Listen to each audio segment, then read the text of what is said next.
The heavy rain lashed against the small suburban house, thunder rolling across the sky. On the front porch, a little girl no older than 7 stood shivering, her thin dress plastered to her body. Her hair clung to her tear-streaked face as she pounded her fists against the locked wooden door. "Please, please let me in." Her voice cracked, almost lost in the storm. But from inside came a harsh, merciless voice, the voice of her stepmother. "Stay out there until you learn your place. Cry all you want, it won't change anything." The sound of the lock sliding into place echoed louder than the thunder, then silence. The little girl pressed her palms to the door, her knuckles white, her small shoulders trembling, her teeth chattered from the cold. Rainwater pooled around her feet. She hugged herself, but nothing could stop the chill crawling into her bones. Before we begin, please leave a comment about this story and give us a score from 1 to 10. How are you doing today? If there is something on your heart, feel free to share it. I am always here to listen. This channel is a place where stories bring healing and courage. I hope this one gives you a moment of reflection and a reminder that even in darkness, kindness still exists. Now, let us continue. A pair of bright headlights cut through the curtain of rain. A sleek black Mercedes slowed near the gate, its tires crunching against the wet gravel. The window rolled down and a man's deep, steady voice called out, "Why is there a child standing in the storm?" The car door opened and out stepped Alexander Hayes, a 42-year-old millionaire businessman known for his sharp mind and vast empire. His suit was immaculate, but his eyes carried a shadow of loneliness, a weight left by tragedies he rarely spoke of. Tonight, as he returned from a late meeting, he never expected to see such a heartbreaking sight. The little girl turned her pale face toward him. Her lips trembled. My stepmother locked me out," she whispered, her words almost drowned by the rain. Alexander froze.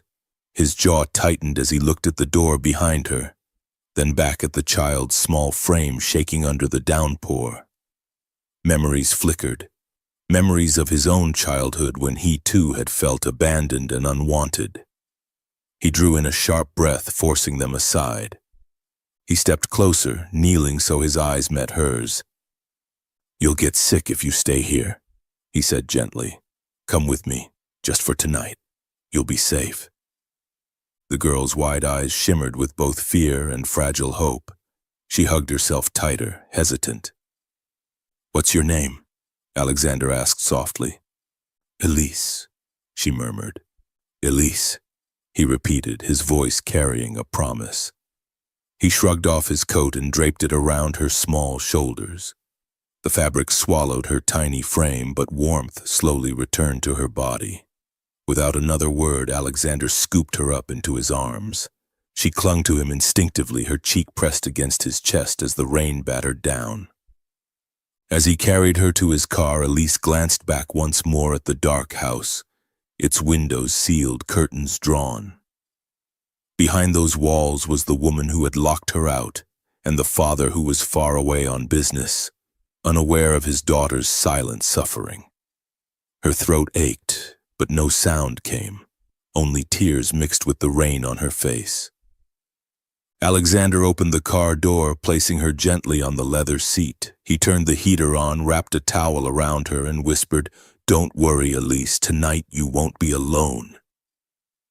The car pulled away from the house, its tail lights glowing red against the storm.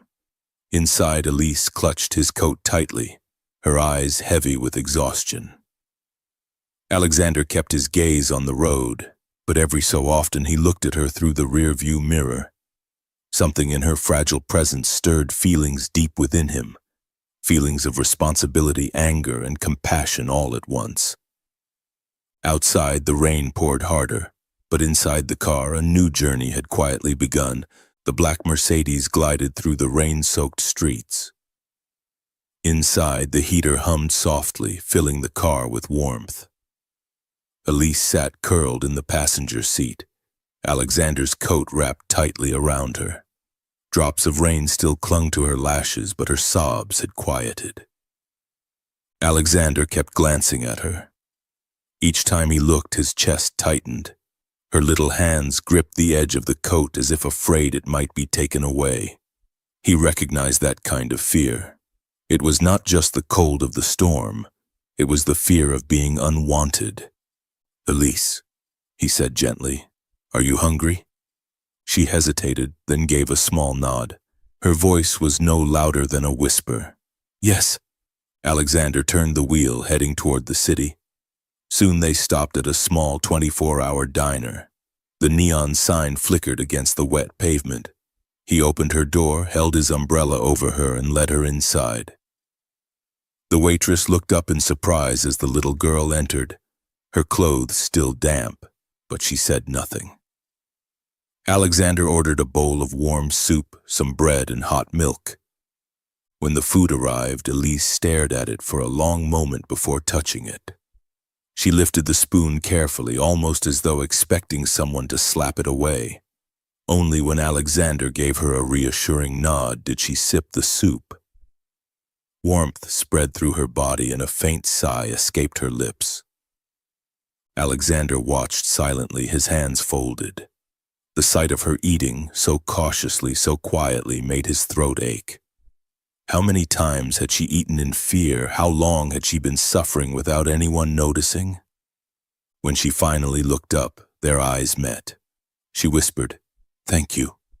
Before we continue, I want to pause for just a moment. Tell me, if you were in Alexander's place, what would you have done seeing a little girl locked outside in the rain? Would you have stopped your car or kept driving?"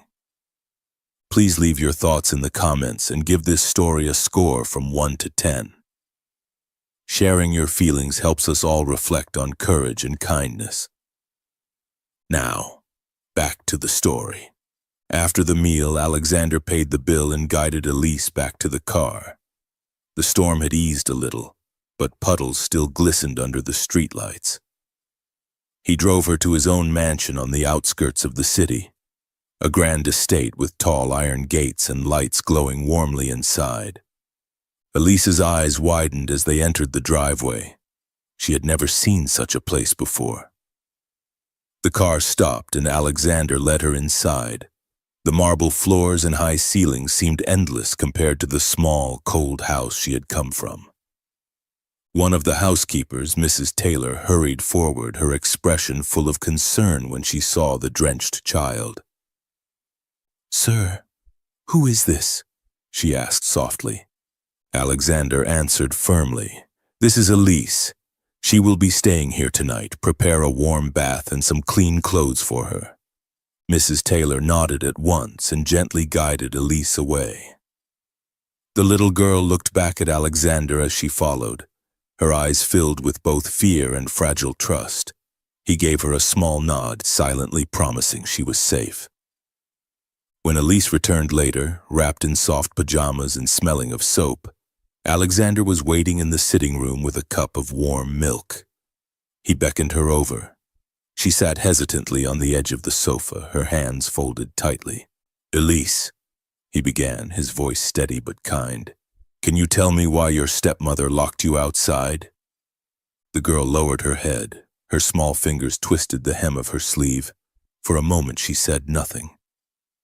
Then in a trembling voice she whispered, She doesn't like me. She says I'm a burden. She says my father only loves me because of my real mother. She said I should disappear." Her words cut through Alexander like a blade. His hands clenched into fists. He forced his tone to remain calm. "Where is your father now?" "On a business trip," Elise replied. "He's always away. He doesn't know—" Her voice broke and she buried her face in her hands. Alexander leaned forward, speaking firmly but gently. "Listen to me. What your stepmother did is cruel and wrong. You are not a burden, do you understand? You are a child who deserves love and care." Elise peeked at him through her fingers, her eyes brimming with tears. For the first time that night, She saw something different. Someone who believed her, someone who would not turn away. Alexander sat back, his thoughts heavy. He had built empires, defeated rivals, faced endless challenges, but this innocent child abandoned in the storm shook him more deeply than any battle of business ever had. He remembered his own childhood, the long nights he had spent in silence after his parents' fights, the loneliness of feeling unseen. Perhaps that was why Elise's pain struck him so sharply. He had sworn long ago never to let anyone close enough to hurt him again. Yet here was this little girl silently breaking down those walls. As the clock ticked past midnight, Elise's eyelids grew heavy. She curled up on the sofa, clutching the blanket Mrs. Taylor had given her. Alexander watched her for a long moment. Finally, he rose, lifted her gently in his arms, and carried her to the guest bedroom. He laid her down, pulled the covers over her, and stood there in the quiet glow of the lamp. For the first time in years, he whispered words he hadn't spoken to anyone. "You're safe now, I promise." Outside, the storm slowly faded into silence. Inside the mansion, a fragile bond had begun to form, one that would soon be tested in ways neither Alexander nor Elise could imagine. The morning sun rose slowly, scattering pale light across Alexander's vast estate. Birds chirped in the garden, and the storm of the night before felt like a fading memory. Inside, Elise stirred awake in the guest bedroom. For a moment, she blinked at the soft sheets and the warm glow of the lamp on the nightstand. It felt unreal, like a dream. But then her small fingers touched the blanket and she realized it wasn't a dream. She had truly slept in peace without fear of the door locking or a cruel voice shouting at her. Her lips trembled as tears welled up, this time not from fear but from relief. Mrs. Taylor entered quietly, carrying a tray with warm porridge, fruit, and milk. "Good morning, sweetheart," she said softly. "Eat a little. You need strength." Elise nodded shyly and picked up the spoon. For once, she didn't feel rushed or forced. She ate slowly, savoring each bite. Meanwhile, Alexander stood by the tall window in his study, staring at the driveway. His mind was unsettled. The image of Elise pounding on the locked door under the storm still haunted him. His fists clenched at the memory of her stepmother's cruelty. He knew he couldn't just keep Elise with him forever. Her father was alive, perhaps blind to the truth, but still her guardian. Yet sending Elise back to that house without answers felt unbearable. Before we continue, I want to ask you something. If you were Alexander, would you immediately confront the stepmother and demand answers? Or would you gather evidence first to make sure the truth couldn't be denied? Please leave your answer in the comments and rate this story from 1 to 10. I am truly curious to know your thoughts. It helps us all reflect on courage and justice. Now, let us return to the story. By late morning, Alexander had made his decision. He would take Elise back home, but not silently. He wanted to see this woman with his own eyes, to hear her excuses. And if what Elise said was true, he would make sure her suffering ended. The black Mercedes pulled up in front of Elise's house. The front yard still held puddles from the storm. Elise sat silently in the back seat, clutching Alexander's coat around her. Her eyes darkened as she saw the familiar door. Alexander noticed. He leaned closer. "Don't be afraid. I'm right here." She gave the faintest nod, though her little hands trembled. The door swung open after a few sharp knocks. Rachel, Elise's stepmother, appeared dressed in a crisp silk blouse, her hair neatly styled, her lips painted a careful shade of red. To any outsider, she looked like the perfect wife and caretaker. But her eyes froze when she saw Alexander standing beside Elise.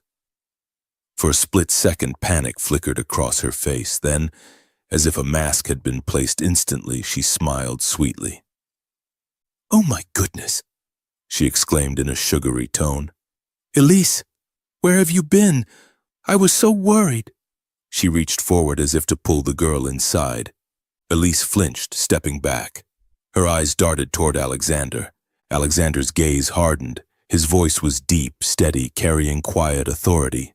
"Is it true you locked this child outside in the rain last night?" Rachel blinked, her expression shifting quickly into false shock. "Locked her out? Of course not. You must have misunderstood.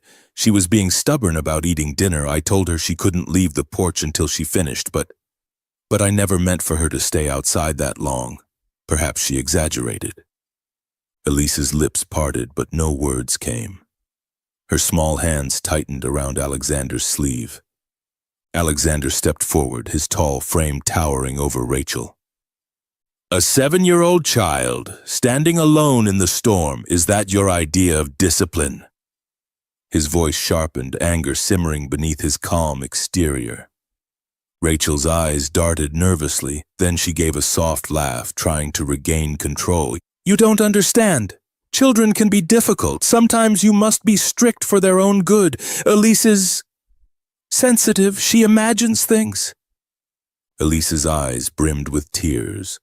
She shook her head faintly, but no sound escaped her throat. Alexander placed a steady hand on her shoulder. "Don't worry," he murmured to her, then turned back to Rachel. "I don't care how you justify it. I saw her with my own eyes. If I ever witness such cruelty again, I will not remain silent." Rachel's smile faltered. For a moment her face hardened, revealing the sharpness behind her mask. But just as quickly she smoothed her expression, tilting her head innocently. "You're mistaken, Mr. Hayes. I would never hurt her. She's like my own child." Alexander narrowed his eyes but said nothing further. He knew confronting her directly might only make her more cunning. What he needed was proof, undeniable evidence. He crouched down to Elise's level. "I'll come back," he said softly. His voice meant only for her. "Stay strong. You're not alone anymore." Elise's eyes glistened. She nodded faintly, clutching his sleeve for just a second longer, before letting go. Rachel stepped aside with her false smile, guiding Elise inside. But as the door closed, her eyes met Alexander's with a cold, sharp glint, as if daring him to interfere again. Alexander stood still on the porch, rainwater dripping from the eaves above. Inside, the door shut with a heavy thud. His chest burned with anger, but his mind was already turning. He could not walk away, not this time. The door slammed shut behind Elise, and the silence on the porch lingered long after Alexander had stepped away. He stood in the rain for a moment, staring at the house. Every instinct inside him screamed to storm back in, to tear away the mask Rachel wore so carefully. But he forced himself to breathe deeply. He knew the truth. If he acted too quickly, she would twist everything, and Elise would suffer even more. Back in his car, Alexander gripped the steering wheel tightly. His reflection stared back at him in the rain-speckled glass. "I need proof," he thought. "Without proof, I am only another outsider accusing her. With proof, no one can deny what this child has endured." That night, Elise sat in her room. Her wet hair clung to her cheeks, her little hands curled around the blanket Rachel had thrown at her carelessly. Dinner had been cold bread and water. Rachel's voice echoed in her mind. "You embarrassed me in front of that man. If you ever speak about what happens in this house, you'll regret it." Elise squeezed her eyes shut. She wished her father was home. She wished someone would believe her cries without her having to beg. Quietly, she pulled a piece of paper from under her pillow. With a dull crayon, she drew a door, heavy locks across it, and a small figure curled up outside in the rain. It was her way of speaking when words failed her. She folded the paper and tucked it into her pocket, hoping one day she could show it to someone who cared. Meanwhile, Alexander sat in his study, scrolling through contacts. He thought of the people he trusted. few in number, but loyal. One name stood out, Detective Sarah Monroe, a childhood friend who had become a police investigator. If anyone could help discreetly, it was her. Before we continue, I want to pause for a moment. Imagine being Elise, only 7 years old, locked out in the rain by the one person meant to care for you. How would you cry for help if no one believed your words? Please share your feelings in the comments and rate this story from 1 to 10. Your voice matters. It helps us reflect on the courage to protect those who cannot protect themselves. Now, let us return to the story. The following afternoon, Alexander returned to Elise's neighborhood. He didn't approach the house directly. Instead, he parked near the corner, observing. Children played in the street, neighbors chatted on porches, but Elise's house remained unnervingly quiet. Curtains drawn, shadows moving faintly inside. He spotted Mrs. Linda Cooper, an elderly neighbor, watering her plants. She had known the family for years. Alexander stepped out, introduced himself politely, and asked carefully, "Have you ever noticed anything unusual with the little girl, Elise?" Mrs. Cooper sighed, lowering her watering can. "She's a sweet child, but I've seen her standing outside for hours sometimes. I once brought her a cookie, but Rachel scolded me, saying Elise had been punished and I was interfering. I didn't want to cause trouble, so I stayed quiet." Her eyes clouded with guilt. "Now that you ask, I wish I had done more." Alexander's chest tightened. Each piece of testimony was another stone in the foundation of truth. He thanked Mrs. Cooper and promised her she had already done more than she knew by speaking up. Later that evening, inside the house, Elise tried to keep her head down during dinner. Rachel sat across from her, her smile honeyed in front of the maid, Grace, but when Grace left the room, Rachel's tone dropped cold as ice. "You think that man will save you? He won't. He'll forget you. Everyone does. Even your father leaves you behind." Elise's eyes filled with tears, but she kept silent, staring at her plate. She had learned that any answer only brought more cruelty. Rachel leaned closer, whispering harshly, "If you ever draw those little pictures again, I'll burn them. Do you hear me? Not a word, not a trace." Elise pressed her lips together, nodding faintly. Inside, her heart sank deeper, but Grace, the maid, had overheard fragments. Standing in the hallway, she paused, clutching the dish in her hands, her face pale. She had seen the bruises, the hunger, the silence. Fear kept her quiet, but guilt weighed heavier each day. That same night, Alexander met with Detective Sarah Monroe at a quiet cafe. Rain tapped against the windows as he slid a folded paper across the table, the drawing Elise had given him earlier depicting the locked door. "She can't speak it aloud," Alexander said, his voice low, "but this is her cry for help." Sarah studied the paper, her brow furrowing. "If this is true, it's child neglect at the very least, but to act officially, I'll need more. Witnesses, recordings, medical reports. Do you have anyone inside the house who might speak?" Alexander thought of Grace, the timid maid. He nodded slowly. "There may be someone, but she's scared." Sarah leaned forward. "Then we'll have to give her a reason not to be. I'll start by pulling school records, medical files, and speaking quietly with the neighbors. You focus on that maid. If she talks, everything could change." Alexander sat back, a spark of determination in his eyes. For the first time, he felt the tide beginning to shift. Back at the mansion, Elise sat alone in her darkened bedroom. She pulled another crayon from under her pillow, her small hand trembling. She drew again, this time a tall figure standing beside her, shielding her from the rain. Next to it, she wrote a single shaky word, hope. She folded the paper tightly, hiding it deep inside her pocket, a small act of defiance, a fragile seed of faith. And miles away, Alexander promised himself, "I will not abandon her. Not this time. The truth will come to light and she will never stand alone in the rain again. The next morning, Elise walked slowly to the kitchen, her little feet dragging against the cold wooden floor.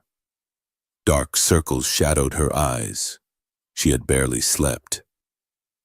Rachel stood at the counter, humming softly as she sliced fruit, her smile sweet but her eyes sharp. "Sit," Rachel said smoothly. She placed a small bowl of plain porridge in front of Elise. "Eat it all. No complaints." Elise lowered her head and lifted the spoon. She forced herself to swallow, though each bite felt like a stone.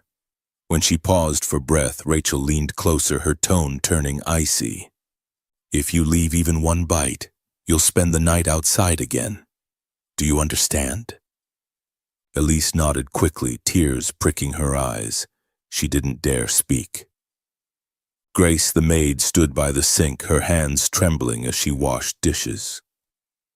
She had heard every word. Her heart ached as she glanced at the frail little girl, but fear chained her tongue. Rachel had warned her many times, one word out of place and she would be thrown out without pay. Later that afternoon, Elise sat on the porch steps, clutching her small notebook in her lap. With a stubby crayon, she drew another picture, a girl in the rain, a locked door, and next to her a tall figure holding an umbrella. She wrote one shaky word under it: safe. She folded the page carefully, tucking it into her pocket. Inside, Rachel watched from the window. Her lips curled into a thin smile. "Still drawing your little lies?" she muttered. "We'll see how long that lasts." Meanwhile, across town, Alexander sat in his office, papers spread before him. His mind, usually sharp with business strategies, now focused only on Elise. The image of her trembling hands, her whispered words, haunted him. He picked up his phone and called Detective Sarah Monroe. "Any news?" he asked. Sarah's voice came steady. "Yes, I spoke with Elise's teacher, Ms. Collins. She said Elise has been unusually withdrawn, losing weight, falling asleep in class, sometimes flinching when touched. The school filed health concerns, but the stepmother always dismissed them. I've also checked hospital records, no recent checkups for the child in over a year." Alexander's jaw tightened. "So it's true." "More than true," Sarah replied, "but we'll need direct evidence from inside the house. Someone who has seen it happen, that maid. Grace, can you reach her?" Alexander exhaled. "I'll try. Before we continue, I want to pause. Imagine being Grace, the maid who sees everything but fears losing her job if she speaks. Would you risk your safety to save a child, or would fear silence you? Please share your thoughts in the comments and rate this story from 1 to 10. Your words might inspire someone else to choose courage over silence. Now, let us return to the story. That evening, Alexander returned quietly to Elise's neighborhood. He parked near the corner, waiting until Rachel's car pulled out of the driveway. She was leaving for her regular social gathering. As soon as she drove away, Alexander approached the house. Grace opened the door, startled to see him. Her eyes darted nervously. "Mr. Hayes, you shouldn't be here. If she finds out—" Alexander raised a calming hand. "I'm not here to cause trouble. I just need to know the truth. Please, Grace, tell me, what is happening to Elise inside this house?" Grace's lips trembled. She looked around, as if afraid the walls might be listening. I can't. She'll fire me. I have an old mother to care for. Without this job, we'll have nothing." Alexander's voice softened. "I understand your fear, but think of Elise. She's only 7. She has no voice, no protection. If you stay silent, she will suffer alone. But if you speak, I will protect you. You have my word." Tears welled in Grace's eyes. She shook her head, torn between fear and conscience. I need time." She closed the door quickly, leaving Alexander standing on the porch, his heart heavy but not without hope. Inside, Elise had watched from the staircase. She had seen Alexander's face, heard his gentle tone. For the first time in days, a flicker of hope warmed her chest. She clutched the folded drawing in her pocket tighter. That night, Rachel returned home in high spirits. She poured herself a glass of wine and laughed softly. "Everything is falling into place," she muttered. But as she walked down the hall, she noticed Elise peeking from her bedroom. Her smile vanished. She stormed forward, yanked the notebook from Elise's hand, and tore out the drawings. "You think anyone will believe your scribbles?" she hissed. "You are nothing. Do you hear me? Nothing." She crumpled the papers and threw them into the fireplace. Elise's tears spilled over. She hugged her knees, trembling. But in her pocket, hidden safely, one drawing remained, the one with the word safe. She pressed her hand over it, silently promising herself not to give up. Miles away, Alexander sat awake in his study. He stared at the phone, waiting. Finally, it buzzed with a message. It was from Grace. "I can't stay silent anymore. Meet me tomorrow evening. I'll bring proof." Alexander's eyes hardened. The tide was turning. The following evening, the city lights flickered under a pale sky.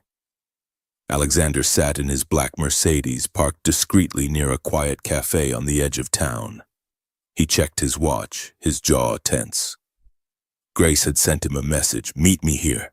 I'll talk." Minutes later, the door opened and Grace stepped inside nervously. She was in her mid-20s, her plain dress slightly wrinkled, her face pale with fear. She slid into the booth opposite Alexander, her hands twisting together. "Thank you for coming," Alexander said calmly, his voice low but steady. "I know this isn't easy." Grace glanced around the cafe, her eyes darting like a trapped bird. "If she finds out I spoke to you, she'll ruin me. But," her voice cracked, "I can't stand by anymore. That little girl, she doesn't deserve what's happening." Alexander leaned forward. "Tell me everything." Grace swallowed hard. "Rachel, she pretends to be sweet when people are around. But behind closed doors, she's cruel. She locks Elise outside, sometimes for hours. She withholds food, calls her names, says she's worthless. Once she kept her in the storage shed for 3 nights. I wanted to call someone, but Rachel threatened me. She said if I opened my mouth, I'd lose my job and never work again." Tears filled her eyes. "I've seen bruises on Elise's arms from when Rachel grabbed her too hard. I've heard her crying herself to sleep. It's torture, Mr. Hayes, torture." Alexander's fists clenched on the table. His voice dropped like steel. "Do you have proof?" Grace nodded shakily. She pulled out her phone, unlocking it with trembling fingers. "I recorded one of her outbursts. I couldn't watch anymore. Here, listen." She pressed play. Rachel's voice burst from the speaker, sharp and venomous. "You stupid child! Do you think anyone will care about you? Even your father doesn't want you. If you say a single word, I'll lock you in the shed until you beg me to stop breathing." The cafe seemed to fall silent around them. Alexander's eyes darkened, fury burning in their depths. He closed his hand over the phone gently, steadying himself. "Thank you, Grace. This is exactly what I needed. You did the right thing." Grace's shoulders shook as she covered her face. "I couldn't sleep anymore. Her cries, they haunted me." Alexander placed a hand on the table, firm and reassuring. "You're not alone now. I'll make sure Elise is safe. And you won't be harmed for telling the truth. I promise you that." Before we continue, let me pause for a moment. If you had been Grace, trapped between fear of losing your job and guilt over a child's suffering, what would you have done? Would you stay silent or risk everything to protect her?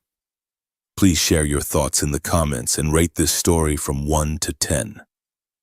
Your words matter. They remind us all that silence can hurt, but courage can save lives. Now, back to the story. That night, Alexander returned to his mansion, his mind racing. He played the recording again, Rachel's cruel voice echoing in the quiet study. Each word was like a blade. Elise's small face flashed in his mind. The trembling hands, the silent tears, he felt the weight of responsibility pressing on his chest.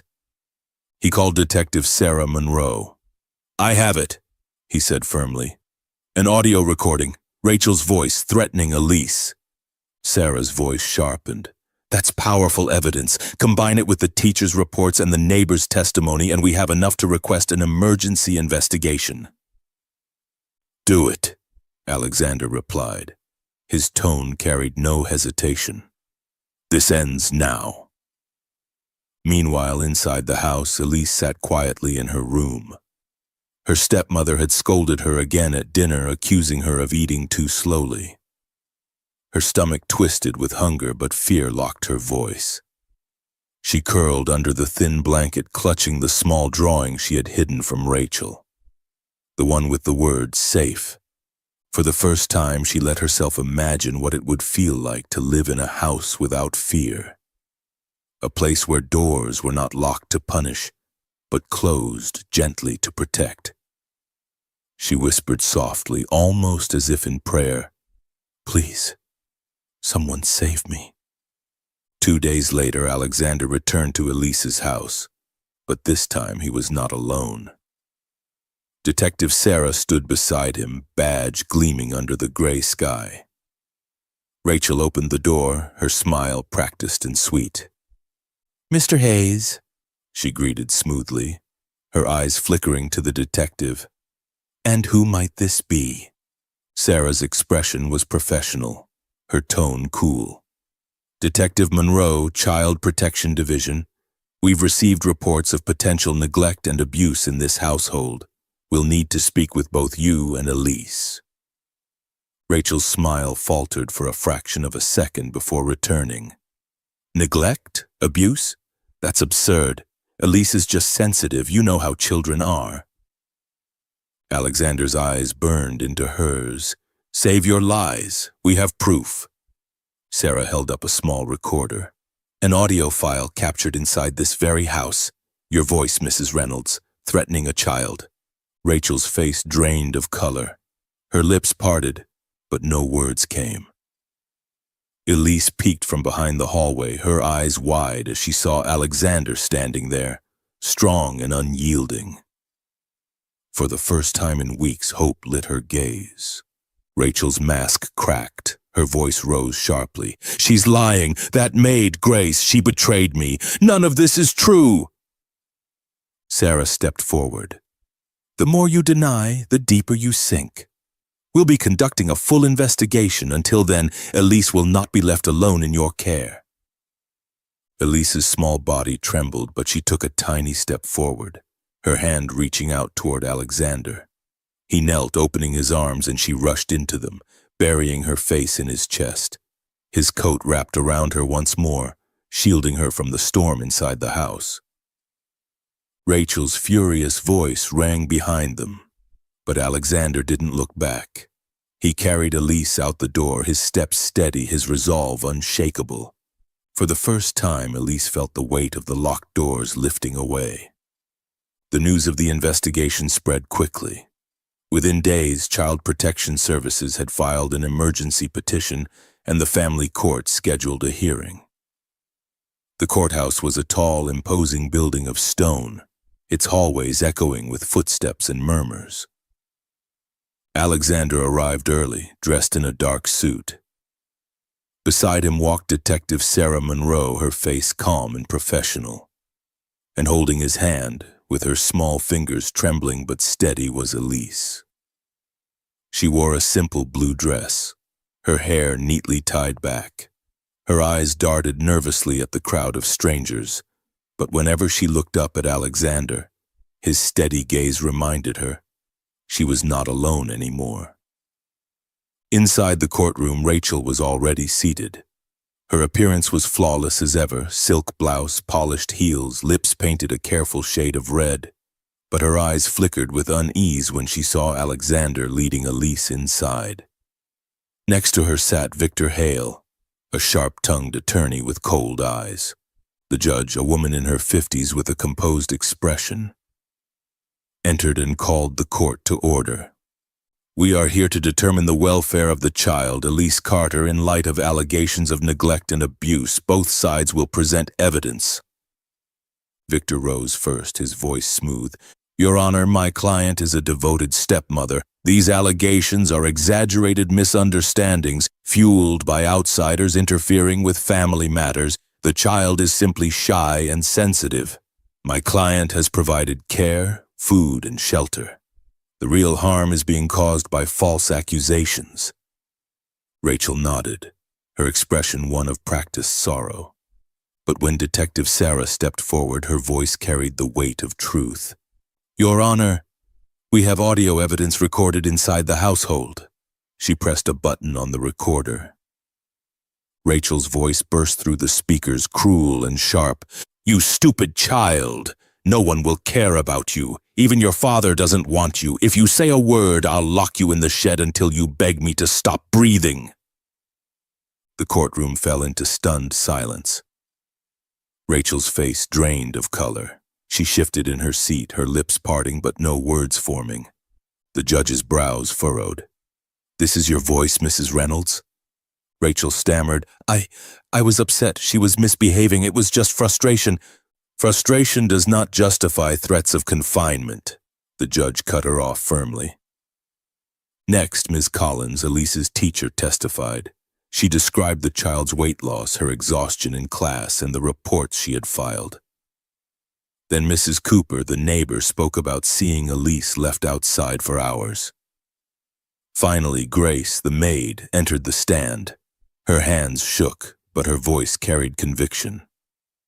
I was afraid to speak before, but I can't live with the guilt anymore. I saw her locked out. I saw her starved. I heard Rachel say Elise was worthless. It happened, Your Honor, over and over. Tears filled Grace's eyes. She looked at Elise, who sat quietly beside Alexander, and whispered, I'm sorry I didn't protect you sooner. Elise's lips trembled, but she gave the faintest nod of forgiveness. Before we continue, I want to pause. Imagine being Elise, sitting in court hearing adults finally tell the truth about what you suffered. What would it feel like to be believed at last? Please leave your thoughts in the comments and rate this story from 1 to 10. Your words remind us all of the power of truth. Now, let us return to the story. Victor stood again, trying to regain control. Your Honor, children often exaggerate. Audio recordings can be misleading, and this maid has admitted she stayed silent for months. Her testimony is unreliable. But Alexander rose slowly, his tall frame commanding the room.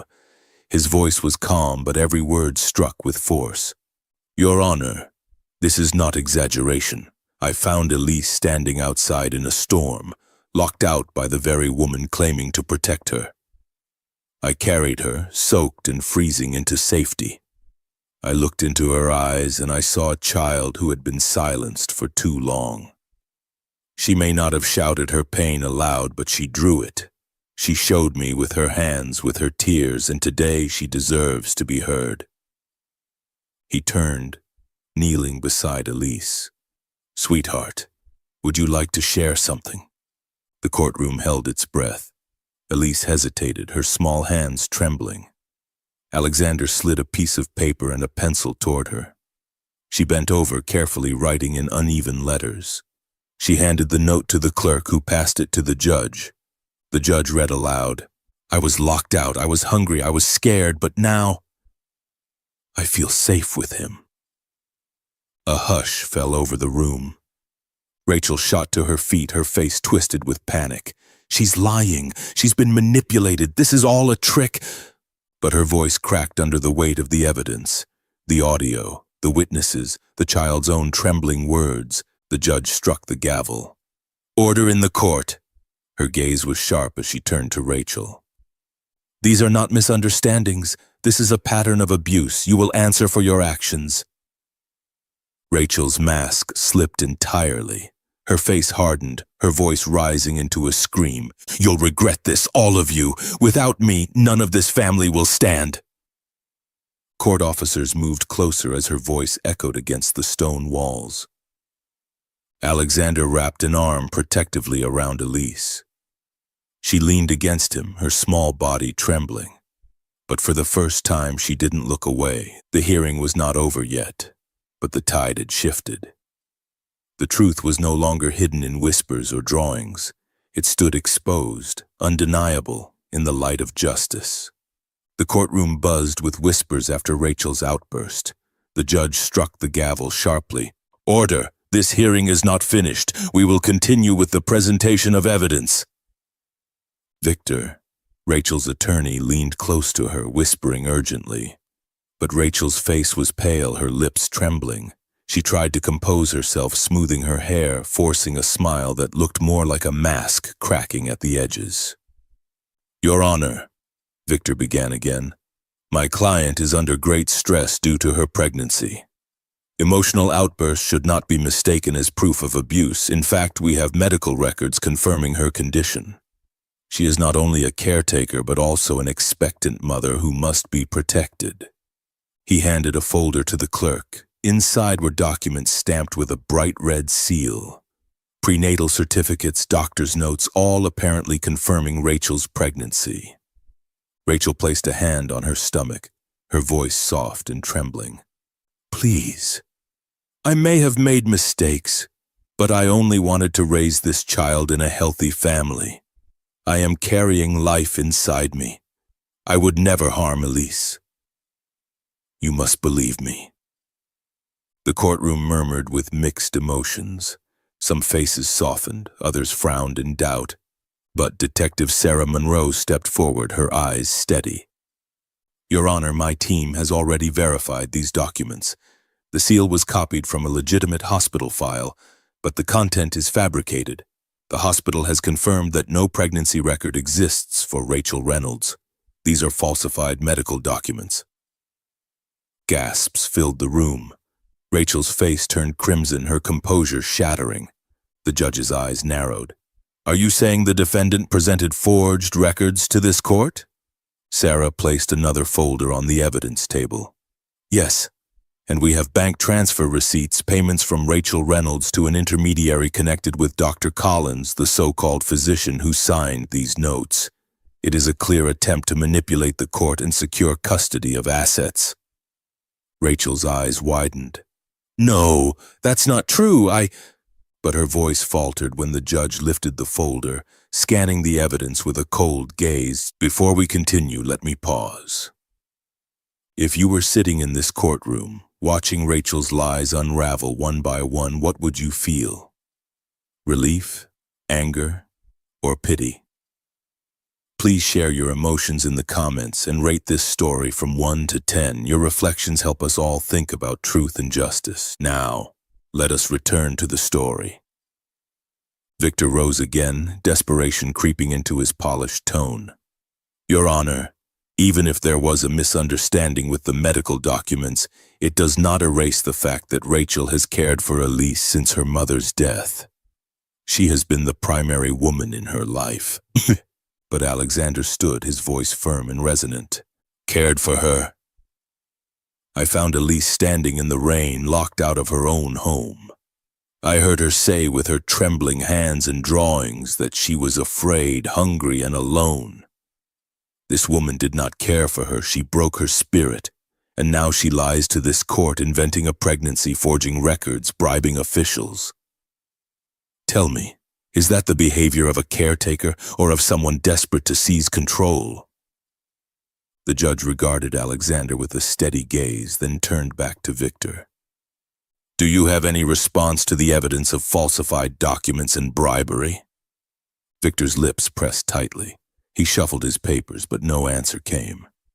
At that moment, Detective Sarah produced one final piece of evidence. She placed a small USB drive on the table. "Your Honor, this is a recording retrieved from Rachel Reynolds' personal phone under warrant. It captures a conversation between her, Victor Hale, and Dr. Collins. In this recording, They discuss creating fake pregnancy documents and medical recommendations to remove Elise from her father's custody. The judge ordered the file to be played. The voices filled the courtroom. Rachel's cold tone. I need a paper saying the girl cannot control her behavior. Collins, you write that she needs isolation. Collins's hesitant voice. But I haven't examined her. Victor's steady, calculating tone. It doesn't matter. Sign it. With the pregnancy certificate and guardianship form, Rachel will control everything. The house, the assets, the child. The courtroom erupted in shocked murmurs. Rachel's face turned ashen. She slammed her hand against the table.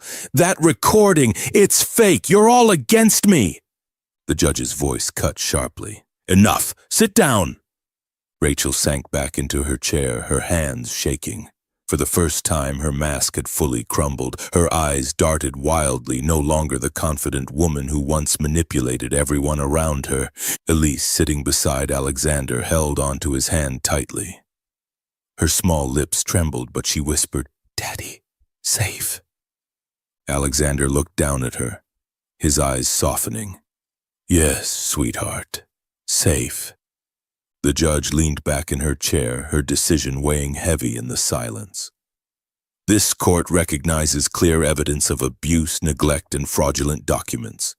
We will recess briefly before announcing the ruling. As the gavel struck, officers moved closer to Rachel's side. She tried to rise, but her knees buckled. For the first time, she looked small, powerless. Alexander turned to Elise, kneeling beside her. He brushed a strand of hair from her face. It's almost over, he whispered. You'll never be left in the rain again. Elise's tears spilled over, but this time they carried relief. She clung to him, her tiny arms wrapped tight around his neck. And for the first time, she believed the nightmare might finally be ending. The gavel struck sharply as the judge returned to the bench. The murmurs in the courtroom faded into heavy silence. Everyone's eyes fixed on Judge Coleman, her face calm but firm. This court, she began, her voice steady, has reviewed the testimonies, the recordings, and the documents presented. The evidence is clear. The child, Elise Carter, has suffered emotional neglect and deliberate cruelty at the hands of her stepmother, Rachel Reynolds. Furthermore, attempts were made to falsify medical records and manipulate this court with fabricated pregnancy documents. Such actions cannot be tolerated. Rachel gripped the edge of the table, her knuckles white. No, this is a conspiracy. She pointed at Alexander, her voice shrill. He wants to steal everything from me. He poisoned you all against me. Enough! The judge's voice cut through her cries. This is not about property. This is about the safety and well-being of a child. The courtroom fell still. Judge Coleman continued. Effective immediately, full custody of Elise Carter is awarded to her biological father, David Carter. Alexander's chest tightened as he heard those words. Elise sat beside him, her small hand gripping his tightly. For the first time, he felt the weight of fear lifting from her trembling fingers. The judge's voice grew firmer. Rachel Reynolds, you are hereby convicted of child abuse, neglect, and submission of falsified documents. You will be remanded into custody pending sentencing. Gasps echoed across the courtroom. Rachel's face drained of color. She staggered to her feet, her voice breaking into a scream. You'll regret this, all of you! Without me, this family will fall apart! Two officers stepped forward, gripping her arms firmly. She struggled wildly, her hair falling across her face, her polished mask now shattered beyond repair. As she was dragged toward the side door, her words dissolved into incoherent rage. Elise pressed her face against Alexander's side, covering her ears. He bent down, wrapping both arms around her protectively, shielding her from the storm of Rachel's downfall. Before we continue, let me pause. If you had been in that courtroom watching Rachel be led away while Elise finally found protection, what emotions would fill your heart?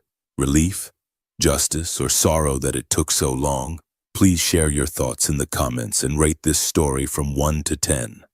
Your reflections remind us how powerful truth and courage can be.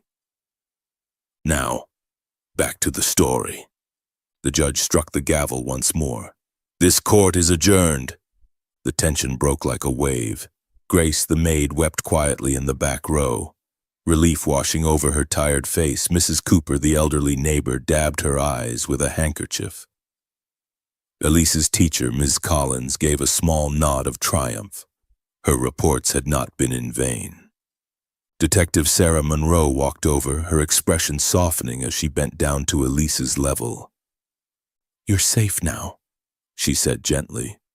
"No one will ever lock you out again." Elise looked at her shyly, then whispered one fragile word. "Thank you." Sarah smiled warmly. Outside the courthouse, the afternoon sun broke through the clouds. Alexander carried Elise in his arms as they stepped down the marble steps. Reporters stood nearby, cameras flashing, but Alexander ignored them all. He wasn't there for headlines. He was there for the trembling little girl who clung to him like a lifeline. He whispered softly, "It's over, Elise. You're free." She nestled her face into his shoulder, her tiny voice muffled but clear. "Home?" "Yes," Alexander said firmly. "Home." That evening, back at his mansion, the air felt lighter than it had in years. Mrs. Taylor prepared a warm meal, the aroma of roasted chicken and fresh bread filling the halls. Grace arrived quietly at the door, unsure if she would be welcome. Alexander greeted her with gratitude. "You were brave. Because of you, Elise is safe." Grace lowered her head, tears streaming down. "I wish I had spoken sooner." "You spoke when it mattered most," Alexander replied gently.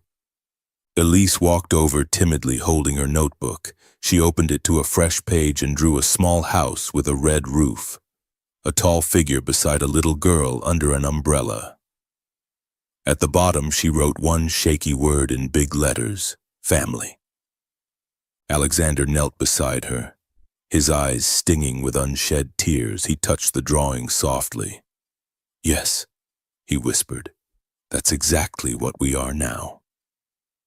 That night, Elise slept in her new bedroom, wrapped in a soft blanket, her notebook safe beside her. No locks on the door, no cruel voices, just the steady comfort of knowing she was loved. Alexander stood by the doorway for a long time, watching her chest rise and fall in peaceful rhythm. He exhaled slowly, a weight lifting from his soul. For years he had lived with walls around his heart, but now, because of a child's silent drawings and unspoken cries, those walls were crumbling. He whispered into the quiet room, words he had once been too afraid to speak. "I promise, Elise, you'll never stand alone in the rain again." The days that followed the trial passed like a quiet sunrise after a long storm. For the first time in years, Elise woke to mornings filled not with fear, but with gentle light streaming through her window and the soft sound of birds in the garden outside.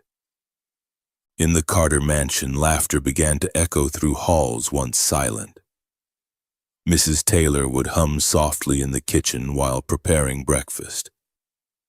Grace, no longer weighed down by fear, visited often to help Elise with small tasks, her guilt slowly healing as Elise forgave her with a simple smile. Alexander kept his promise.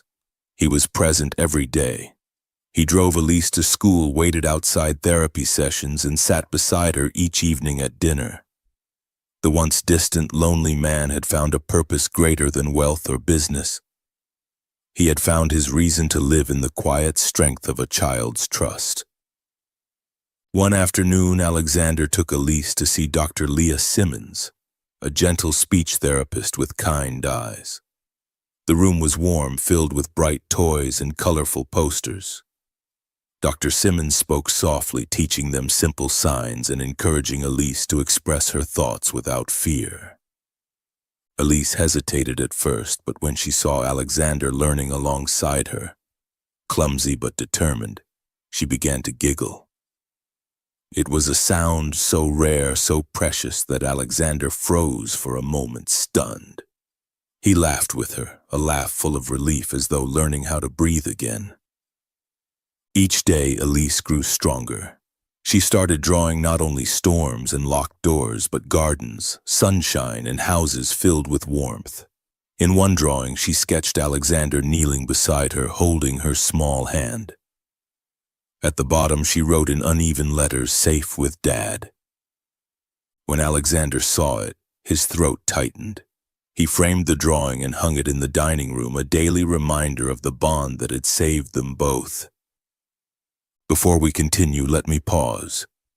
If you had walked this journey with Elise, seeing her transform from fear to courage, what moment touched your heart most? The night she drew hope, the day she wrote "Safe with Dad," or the moment in court when she finally believed her voice mattered? Share your thoughts in the comments and rate this story from 1 to 10. Your words are part of this healing journey too. Now, let us return to the story. A few weeks later, the community center hosted a gathering to honor those who had spoken up for Elise.